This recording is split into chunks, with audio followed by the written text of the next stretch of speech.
हरे कृष्णा, राधे राधे।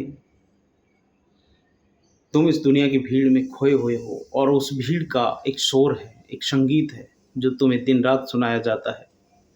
वह शोर है बड़ी बड़ी बातों का, बड़े बड़े सपनों का। कोई कहता भविष्य आलीशान होना चाहिए, कोई कहता जीवन रोमांचक यात्राओं से भरा हो, कोई डिजाइनर कपड़ों और कोई लोग महंगी दावतों के गीत गाते हैं। इस शोरगुल में तुम अपनी आत्मा की धीमी शांत आवाज को सुनना भूल जाते हो। तुम अपने हृदय के गीत को अनसुना कर देते हो। तुम मेरे पास आते हो, मतलब तमाम तरह के शॉर्ट्स, वीडियोस, रील्स जो इधर उधर की कमर हिलाने वाले, मटकाने वाले जो हैं, उनको छोड़ के मेरे पास आते हो।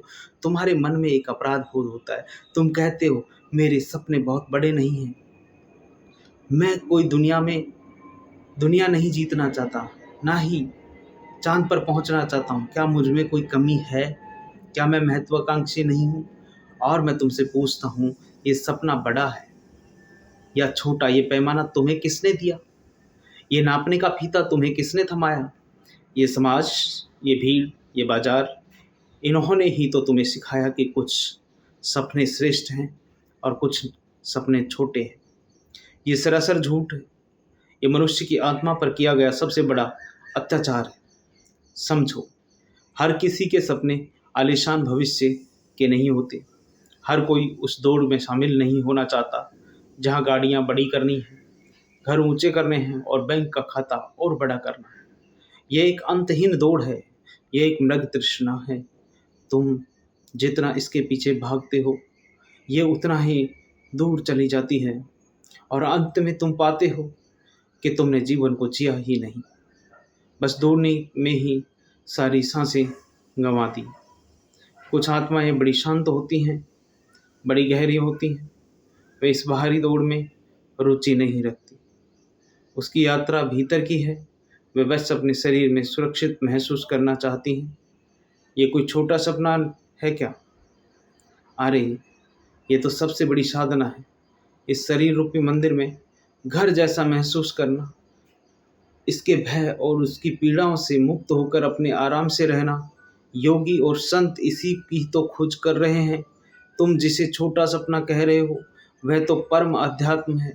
तुम लोग बस अपने घर में एक सुकून का कोना चाहते हो, एक ऐसी जगह जहाँ दिन भर की भाग दौड़ के बाद शांति मिले, जहाँ कोई मुखौटा ना पहनना पड़े, जहाँ तुम बस तुम हो सको। दुनिया तुम्हें बड़े बड़े महलों के सपने दिखाएगी, लेकिन मैं तुमसे पूछता हूँ, प्रेम और शांति के बिना केवल महल जो है केवल पत्थरों का ढेर ही तो है। एक सुंदर कारागृह की तरह है। और एक छोटी सी कुटिया अगर प्रेम है, सुकून से भरी हुई है, तो मंदिर बन जाती है। तो तुम्हारा ये छोटा सपना, ये सपना छोटा कैसे हुआ? और कुछ है जो बस किसी को प्रेम करना और किसी का प्रेम पाना चाहते हैं। एक ऐसा साथी जिसके साथ मौन भी साझा किया जा सके और हंसी भी। दुनिया तुम्हें ताकत, प्रसिद्धि, धन के पीछे भगाने की कोशिश करेगी, लेकिन जिसके जीवन में प्रेम नहीं है, वह सम्राट होकर के भी भिखारी ही है। प्रेम की एक बूंद तुम्हारे जीवन के रेगिस्तान को हरा भरा कर सकती है। ये आकांक्षा तो मनुष्य की सबसे मौलिक, सबसे पवित्र आकांक्षा है। तो देखो, जिसे तुम छोटा सपना कह रहे हो, शरीर में सुरक्षा, घर में सुकून और हृदय में प्रेम, वही तो जीवन का सार है। बाकी सब तो एक परिधि है, विस्तार है, शोरगुल है। तुम केंद्र को पाना चाहते हो और दुनिया तुम्हें परिधि की तरफ भटकाने की कोशिश कर रही है। किसी को भी यह तय करने का अधिकार मत दो कि तुम्हारे सपने का आकार क्या है।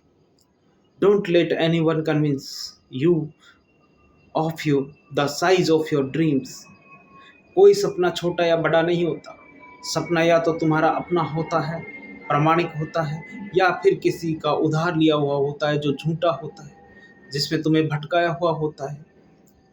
एक विशाल आग का वृक्ष होता है, ओक का वृक्ष, और एक छोटी सी घास की पत्ती। दुनिया ओक के वृक्ष की प्रशंसा करती है, उसके आकार की, उसकी ताकत के गीत गाती है, और घास की पत्ती को कोई देखता भी नहीं। लेकिन क्या घास की पत्ती कम है? क्या वह अपने होने की में पूरी नहीं है? उसका अपना एक अस्तित्व है, अपना एक संगीत है। वह पूरी पृथ्वी को हरा भरा कर के रखती है। ओक का वृक्ष अपनी जगह श्रेष्ठ है और घास की पत्ती की अपनी जगह श्रेष्ठ है। तुलना तो मूर्खता है।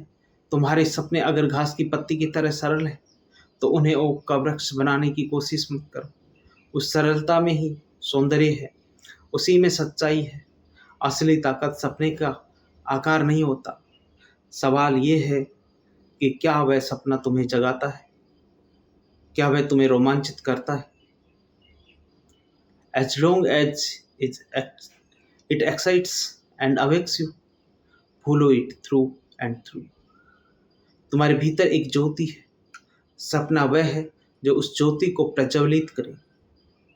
हो सकता किसी दूसरे का बड़ा सपना तुम्हारे लिए केवल धुआं पैदा करे, तुम्हारी ज्योति को बुझा दे या बुझाने की कोशिश करे, और तुम्हारा अपना, जिसे दुनिया छोटा कहती है, वह तुम्हारे भीतर प्रकाश का एक महोत्सव बन जाए।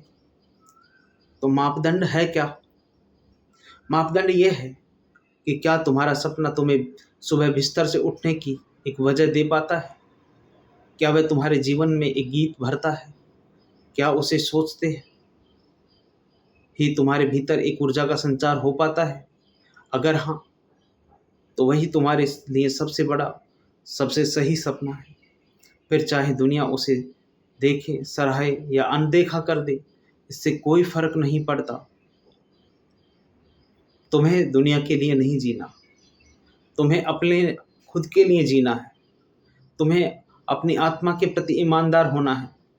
ये बड़ा साहस का काम है, इस शोरगुल मचाती हुई भीड़ में खड़े होकर ये कहना कि मुझे तुम्हारी दौड़ में शामिल नहीं होना।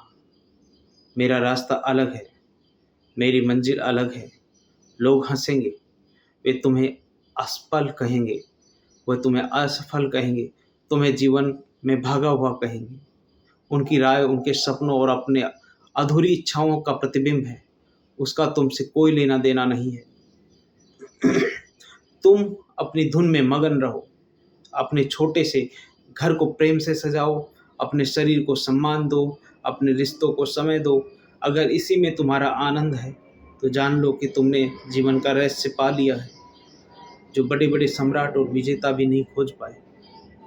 अपने सपने का अनुसरण करो पूरी तरह से, क्योंकि अंत में जब तुम अपनी अंतिम सांस ले रहे होंगे तो तुम्हें इस बात से संतोष नहीं मिलेगा कि दुनिया ने तुम्हारे सपने को कितना बड़ा माना, बल्कि इस बात से शांति मिलेगी, सुकून मिलेगा कि तुमने वह जीवन जिया जो सच में तुम जीना चाहते थे। पूरी प्रामाणिक सत्ता के साथ जी पाए।